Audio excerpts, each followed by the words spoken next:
21h30, Madame, Monsieur, bonsoir. Bienvenue dans le journal dont voici les titres. Le président de la République s'informe à Nouamqar, dernière étape de sa visite dans la wilaya de Dakhlet Nouadhibou, sur les réalisations en cours dans cette commune.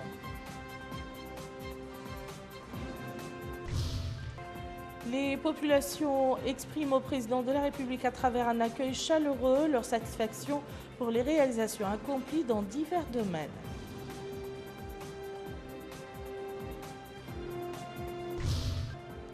Le Sénat adopte la convention de crédit signée entre notre pays et le Fonds saoudien de développement destiné à la construction de la route Ouena-Tezbil-Djigani-Adelbogo. Merci Madame, Monsieur de vous joindre à nous. Nous ouvrons ce journal par ce décret de la présidence ainsi libellé. La présidence de la République communique par décret en date de ce jour et nommé inspecteur général des forces armées et de sécurité, colonel Mohamed Wael Mayouf. Retour sur la visite du président de la République, Mohamed Abdelaziz Nouamqar, qui en a constitué la dernière étape, renferme un certain nombre de réalisations que le chef de l'État a visitées, notamment le dispensaire, le complexe intégré d'énergie éolienne, de l'unité de production de glace et de l'installation de l'usine de dessalement de l'eau de mer. Le point avec Aminata Kana. S'enquérir de l'état d'avancement des installations et infrastructures de base dans la commune de Nouamqar a conduit le convoi présidentiel dans cette localité nouvellement dotée d'infrastructures de base qui répondront aux besoins des habitants. De longues files d'attente étaient là dès les premières heures de la journée car les populations de Nouamqar se sont regroupées en masse pour accueillir le président de la République, Mohamed Ould Abdelaziz. Le chef de l'État, à peine foulé le sol de Nouamqar, s'est dirigé vers le complexe intégré d'énergie éolienne. Sur place, le président de la République s'est informé sur le fonctionnement du complexe. L'unité de production de glace et l'usine de dessalement de mer sont d'une importance capitale pour les natifs de cette commune. Ses habitants travaillent essentiellement dans le secteur de la pêche. À noter que le complexe intégré de l'énergie éolienne permet la fourniture en énergie domestique et assure l'alimentation de Nouamqar en eau potable. Mohamed Ould Abdelaziz a reçu des responsables du complexe d'amples explications relatives au fonctionnement de ce complexe. Ensuite, le chef de l'État s'est rendu au dispensaire de type B qui est en stade de finition. La dernière étape de cette visite marathon s'est déroulée à la station radar de surveillance maritime et des gardes-côtes de la Marine nationale. Ces différentes infrastructures socio-économiques ont été réalisées dans l'objectif de doter les populations imraguennes d'installations en adéquation avec leurs activités traditionnelles. Mohamed Abdellayab. Nouamqar, cette localité située sur la côte de l'Atlantique entre Nouakchott et Nouadhibou, elle est le chef-lieu d'un ensemble de villages côtiers relevant de la wilaya de Dakhlet Nouadhibou.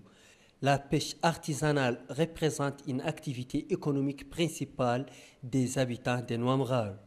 Pour promouvoir les services de base, le gouvernement a construit un champ éolien de production énergétique.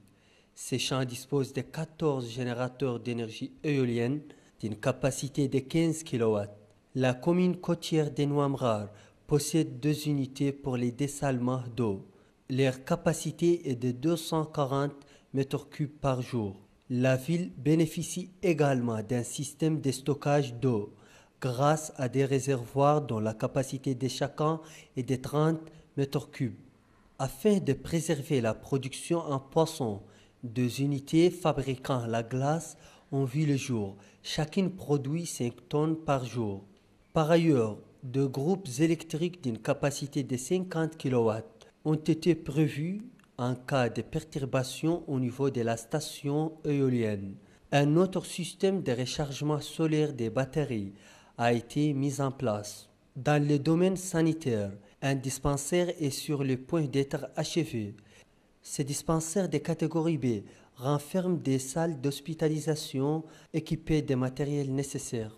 Afin de protéger l'écosystème d'une ville déjà proche du merveilleux Bandarguin, les autorités ont bâti un établissement réservé aux gardes-côtes. Cet établissement sera doté d'un radar pour accomplir sa mission d'une façon efficace. À l'instar des autres populations de Dakhlet Nouadhibou, celle de Nouamqar était venue en masse pour réserver au président de la République un accueil chaleureux et par la même occasion lui exprimer leur reconnaissance pour les réalisations qui ont profité en leur commune, ce qui a contribué à faire reculer la pauvreté dans cette partie du pays. Je vous laisse avec les moments forts de cet accueil.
La jeune ville de Chami n'est pas en reste. Elle a à son actif plusieurs réalisations, particulièrement dans le domaine des services sociaux de base tels que l'eau, la santé et l'électricité.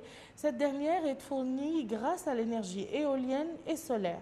Ces infrastructures et d'autres ont été visitées par le président de la République lors de son passage dans cette ville pour s'informer de leur niveau d'exécution. Rabia Deida. Chami est une ville nouvellement créée qui dispose désormais de toutes les infrastructures de base, notamment d'habitat décent, d'éclairage public, routes bitumées, eau potable et électricité. Les habitants de la Moqata'a de Chami s'accordent tous sur l'emplacement stratégique de la ville et sont reconnaissants aux autorités pour les réalisations accomplies dans leur ville. Pour s'enquérir de la situation dans cette nouvelle ville, le président de la République, M. Mohamed El Abdelaziz, a effectué une visite des installations réalisées dans la ville de Chami au service des populations. Le chef de l'État a commencé ses visites par le centre de santé de la ville où il s'est informé sur ses équipements ainsi que sur son matériel avant d'écouter des explications sur ses prestations en matière de soins au profit des habitants de la ville. L'approvisionnement des habitants de la cité en eau est effectué par la Société nationale d'eau. Le chef de l'État a suivi des explications relatives à la prestation de la société aux habitants. Par la suite, le président de la République, M. Mohamed El Abdelaziz, a effectué une visite à la centrale électrique de Chami d'une capacité de 285 kW qui couvre les besoins de 600 à 700 familles. Le chef de l'État s'est également enquis de la situation de la ceinture verte de Chami, exécutée par le ministère de l'Environnement et du Développement durable sur une superficie globale de 348 hectares. La dernière étape de cette visite effectuée par le président de la République, M. Mohamed El Abdelaziz, est celle de la grande mosquée de la ville de Chami, qui est réalisée par la société Iskan. Le chef de l'État a rappelé aux responsables l'importance de respecter les normes de construction en vigueur et les délais de livraison de cette infrastructure. Et c'est aussi dans le cadre de cette visite du président de la République dans la wilaya de Dakhlet Nouadhibou que le projet d'extension et de modernisation de la ville Boulay-Noir a été lancé. Il va renfermer la réalisation d'un certain nombre d'infrastructures. Abdelrahman Hamad. La première étape de cette visite du président de la République dans la ville de Boulay-Noir était le projet de réhabilitation de la centrale électrique de Boulay-Noir et la mise en service de la suppression. Ici, le chef de l'État a reçu des explications détaillées sur les différentes composantes de ces projets qui visent à augmenter la production continue à 18 000 m3 par jour, soit une augmentation de 34% de la production actuelle. Le coût global de ces projets exécutés par la société SNDE sous financement du FADES est de 275 millions de Gouïa. La première phase de ces projets qui vient d'être achevée comprend l'installation de 4 groupes électrogènes d'une puissance de 500 kW le groupe. Dans la deuxième étape de cette visite, M. Mohamed El Abdelaziz a supervisé la pose des premières pierres de 2 équipements collectifs conséquents dans le cadre du projet d'extension et de modernisation de la ville de Boulanoir exécuté par la société ISCAN. Il s'agit notamment d'un centre de santé de type B exécuté sous financement du FADES. L'enveloppe financière de cette infrastructure sanitaire est de 61 150 000 Gouïa. Le second équipement collectif dont la mise des premières pierres a été supervisée par le président de la République était l'école primaire de la ville de Boulanoir. Le coût global de cet édifice scolaire est de 63 400 000 Gouïa, financé également par les FADES. Le délai d'exécution de ces 2 infrastructures de base est de 7 mois. La cérémonie de lancement de ce projet d'envergure a connu un échange de discours entre le maire de la commune de Boulanoir et le directeur général de la société ISCAN. Le maire a, dans son mot, apprécié ce projet qui, selon lui, traduit l'intérêt qu'accorde le pouvoir public à l'amélioration des conditions de vie des populations. Il a en revanche présenté des doléances des populations de Boulanoir, des doléances qui portent essentiellement sur la modernisation de leur ville et sur la candidature du président de la République à un second mandat pour accomplir le projet de développement qu'il a lancé pendant son premier mandat. Quant au directeur général de la société ISCAN, M. Mohamed Mahmoud Jafar, il a passé en revue les projets exécutés par la société ISCAN, précisant qu'elle matérialise les efforts du gouvernement visant à assurer le bien-être des citoyens par l'amélioration du paysage urbain de nos cités à travers l'exécution des projets d'extension et de modernisation de villes. La dernière étape de cette visite a été les périmètres maraîchers de la ville. Là, le chef de l'État s'est rendu dans les différentes composantes de ces projets et s'est acquis des équipements et matériels fournis par l'État aux agriculteurs locaux. Il a en outre donné des instructions fermes aux responsables du département du développement rural pour fournir l'aide, l'assistance matérielle et l'encadrement technique aux agriculteurs locaux afin de réussir ces projets et assurer l'autosuffisance en matière de légumes dans cette ville. C'est par la capitale économique que le président de la République avait entamé sa visite d'information et de prise de contact dans la wilaya de Dakhlet Nouadhibou. Une visite au cours de laquelle le président de la République a supervisé la mise en fonction d'un ensemble d'infrastructures et procédé au coup d'envoi d'autres projets de développement économique et social. Mélika Narli.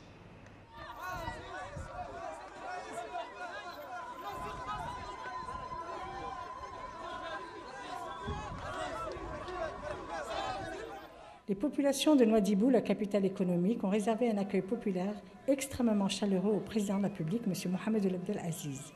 Au cours de cette visite, le président de la République a inauguré plusieurs installations et procédé à la pose de la première pierre de logements sociaux. Le président de la République a inauguré l'usine de fabrication et de réparation d'embarcations de pêche Comeka, spécialisée dans la réparation mécanique. Cette usine est le fruit de la coopération entre le ministère des Pêches et de l'Économie maritime et la SNIM en partenariat technique avec la coopération japonaise.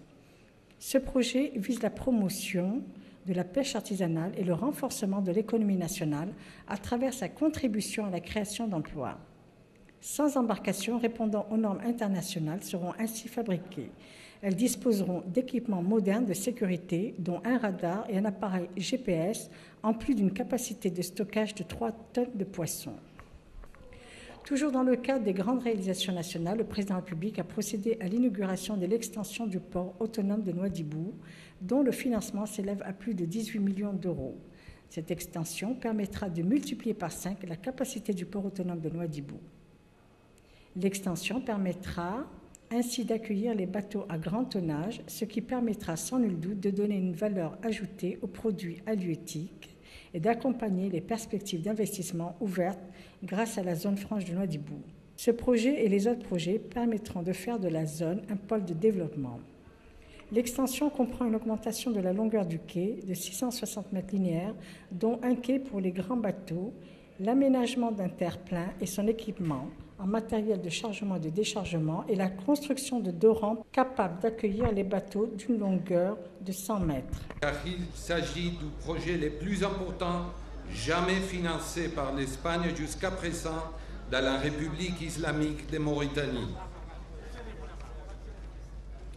Financé grâce à un crédit du Fonds d'aide au développement espagnol, ce nouveau quai a coûté plus de 8 millions d'euros, environ 7 milliards 200 millions d'ouguiyas, avec une extension de plus de 130 000 mètres carrés, similaire à 10 stades de football.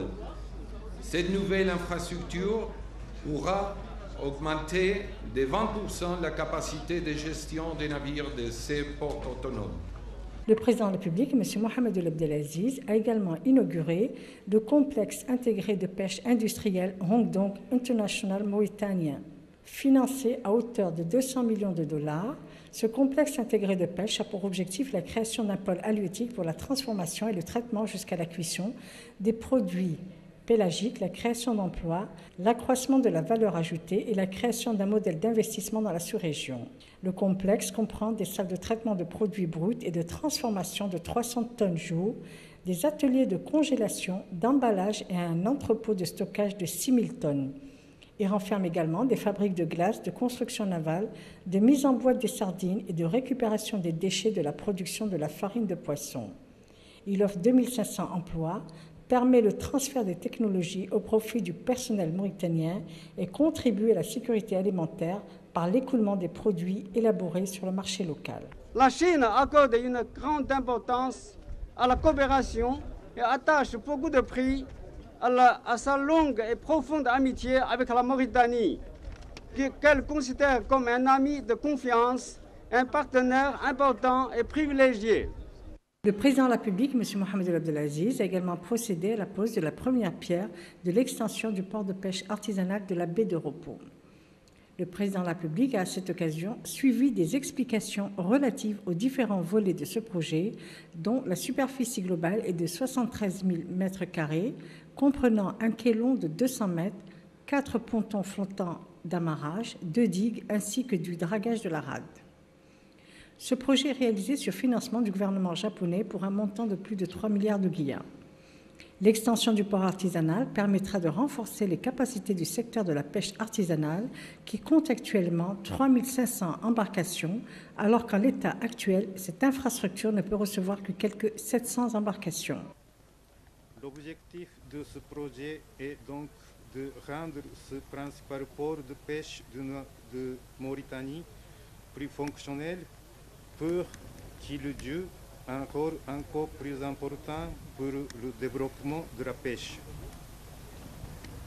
Je voudrais vous rappeler ici que la coopération du Japon s'inscrit ainsi de manière durable dans toutes les activités de l'industrie de la pêche pour contribuer au développement de ce secteur qui est l'un des moteurs de l'économie nationale de la Mauritanie.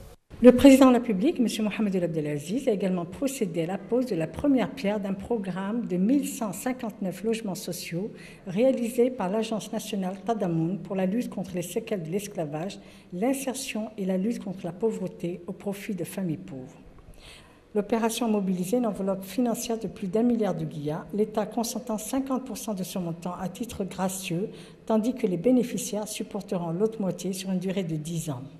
Il a été l'objet d'un accueil chaleureux de la part des habitants du quartier L'Ouafa de Tarhil, qui ont apprécié l'intérêt qu'il porte à leur préoccupation et son action constante en vue d'améliorer leurs conditions de vie en rendant disponibles le logement et les autres services de base. En réponse à cet accueil, le président de la République s'est arrêté un moment et a salué les foules venues en masse l'accueillir.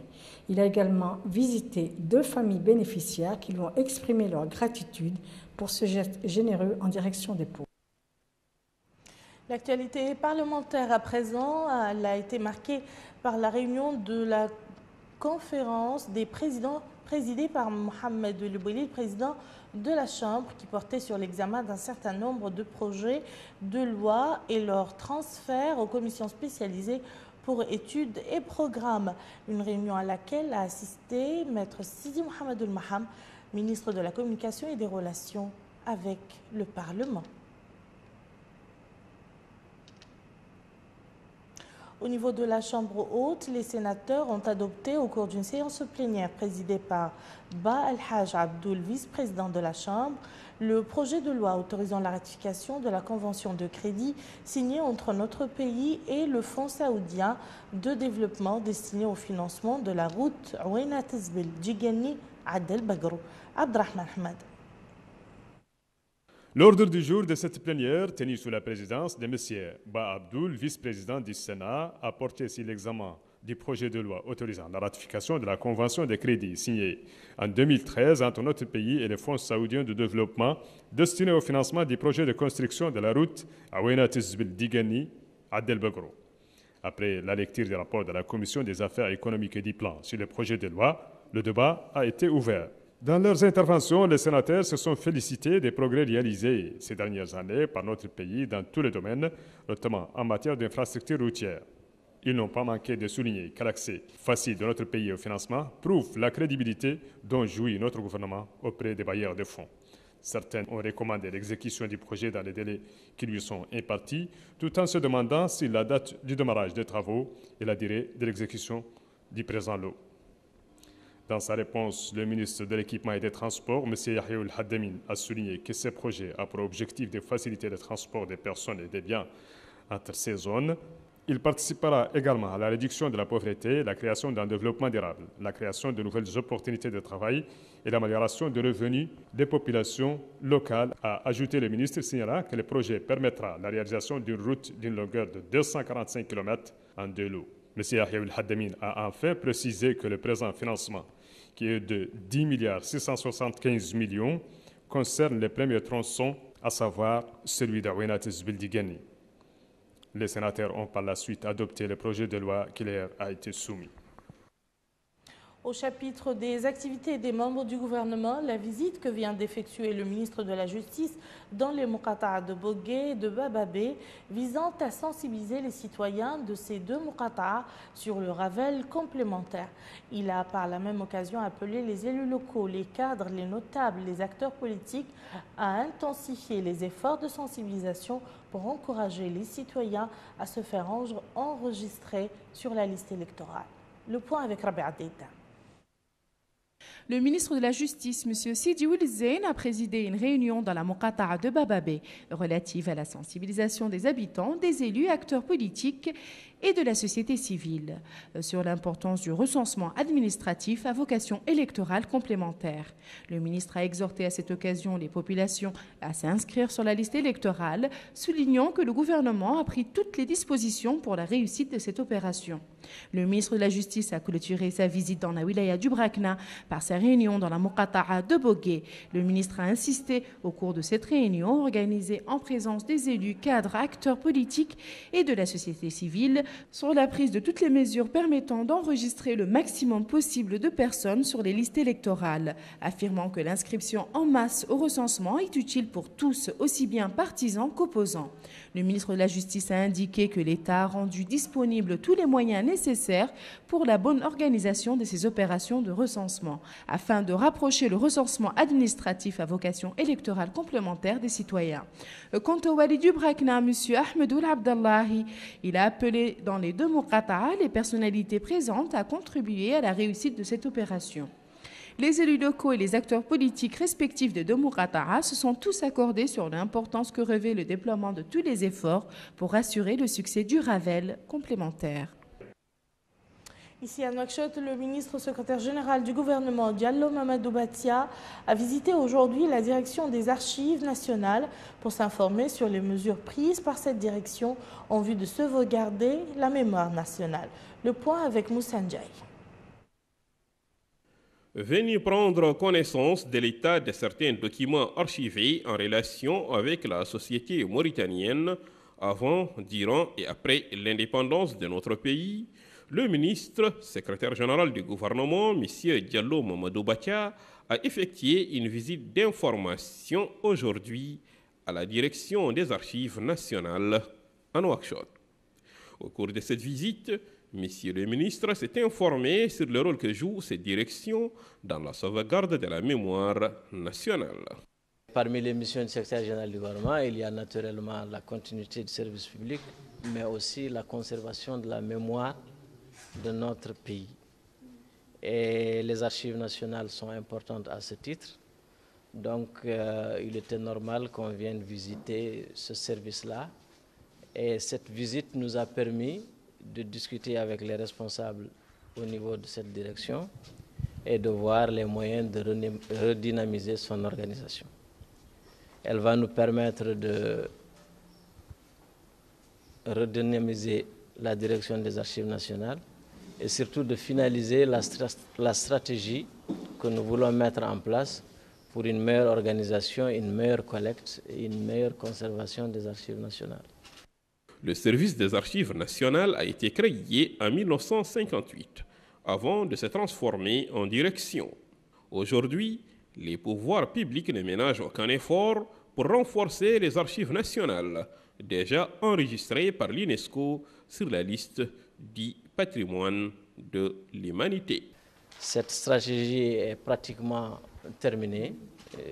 Elle sera soumise très prochainement au Conseil des ministres. Et j'espère que ce sera l'occasion pour l'ensemble des services de l'État de contribuer à la redynamisation de ce service essentiel pour notre pays et qui nous permettra de mieux organiser la direction, les collectes, la conservation. C'est l'occasion donc d'appeler tous les services de l'État impliqués sur ces questions à assister le secrétaire général pour la redynamisation de cette direction importante. Et c'est l'occasion pour moi d'encourager le directeur, les employés, pour que ce service important dans le dispositif de l'État puisse vraiment réoccuper la place qui est la sienne. De son côté, le directeur des Archives nationales, M. Mohamed El-Mokhtar Sidi Mohamed, a saisi cette occasion pour mettre l'accent sur l'importance que joue son établissement dans le but de conserver des documents nationaux avant, durant et après l'indépendance nationale. Pour rappel, ces archives sont gardées actuellement dans un bâtiment de 925 mètres carrés. Ce bâtiment est construit en 1959. L'atelier d'évaluation organisé par la CENI a pris fin hier. Cette rencontre a permis de faire l'état des lieux du rôle des organes d'information et de la société civile lors des dernières élections. Un certain nombre de recommandations ont sanctionné les travaux de cet atelier. Mohamed Abdallahi Ab. Promouvoir les actions de proximité auprès des partenaires, renforcer la culture civique et augmenter les moyens financiers disponibles. Telles recommandations ont été soulignées dans les rapports sanctionnant les travaux de cet atelier. Un atelier d'évaluation qui a regroupé les acteurs associatifs et médiatiques en plus des membres de la CENI. Clôturant les travaux de l'atelier, le secrétaire général de la CENI, Abdelrahman Oul-Hamza, a insisté sur l'intérêt particulier qu'accorde cette dernière à l'information et à la sensibilisation en tant que moyen de mobilisation à grande échelle pour une participation consciente et responsable de la population aux opérations électorales. Pour réaliser cet objectif, la CENI a adopté une stratégie de communication. Cette stratégie doit être améliorée à l'approche des futures échéances. Le travail accompli a été un travail très intéressant parce qu'il faut dire que pour la liste électorale, nous avons quand même atteint un taux d'enregistrement assez important qui se situe entre 60 à 70% du potentiel des électeurs. Et sur le plan de la participation aux élections, on a avoisiné le taux de participation aux dernières élections législatives et municipales de près de 75%. De leur côté, les participants ont rappelé au cours des interventions l'importance du rôle joué par la société civile et les quatrièmes pouvoirs en matière de sensibilisation électorale. La société civile, si vous voulez, elle veille à ce que tous les citoyens soient inscrits sur la liste électorale. Il faut qu'elle soit là avant les élections. Il faut qu'elle s'assure que les électeurs sont tous inscrits, tous les électeurs potentiels sont inscrits sur les listes.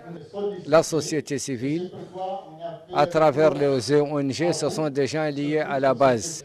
Et effectivement, pour ce qui est des élections, c'est pour sensibiliser les gens en les informant. Ce qui manque partout, c'est l'information, pour les mettre dans l'ambiance des choses. Notons que la CENI est soutenue dans son action communicative par les programmes des Nations Unies pour le développement, les PNUD.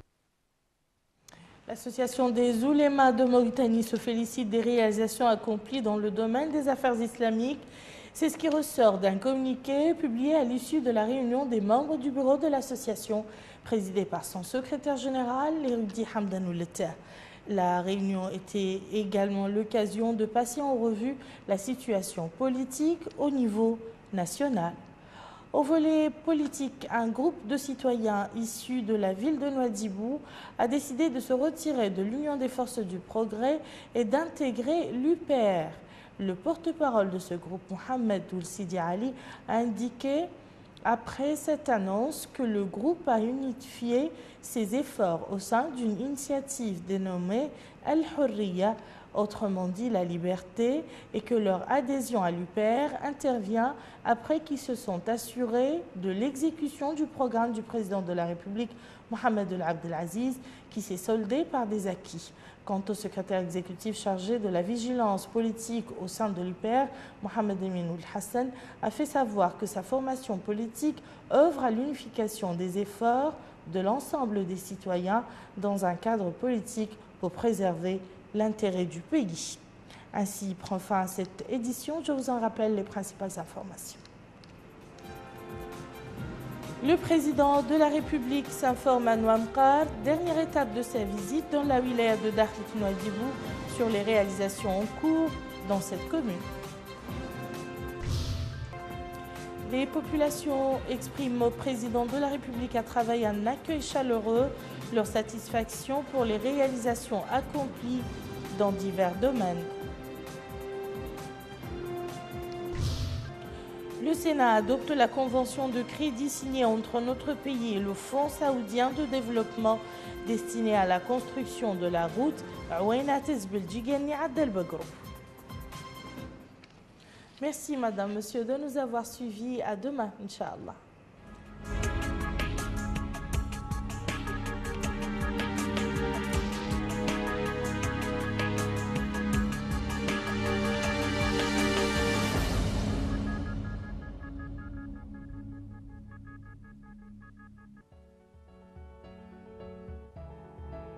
Chers citoyens, soyez vigilants en cette période en suivant les comportements ci-après. Se laver les mains à l'eau et au savon. En veillant sur votre hygiène corporelle, évitez des contacts aux objets souillés. En cas de fièvre, vomissements, diarrhée ou saignement, chez l'un des membres de la famille ou voisins venant de l'étranger, contactez le 101.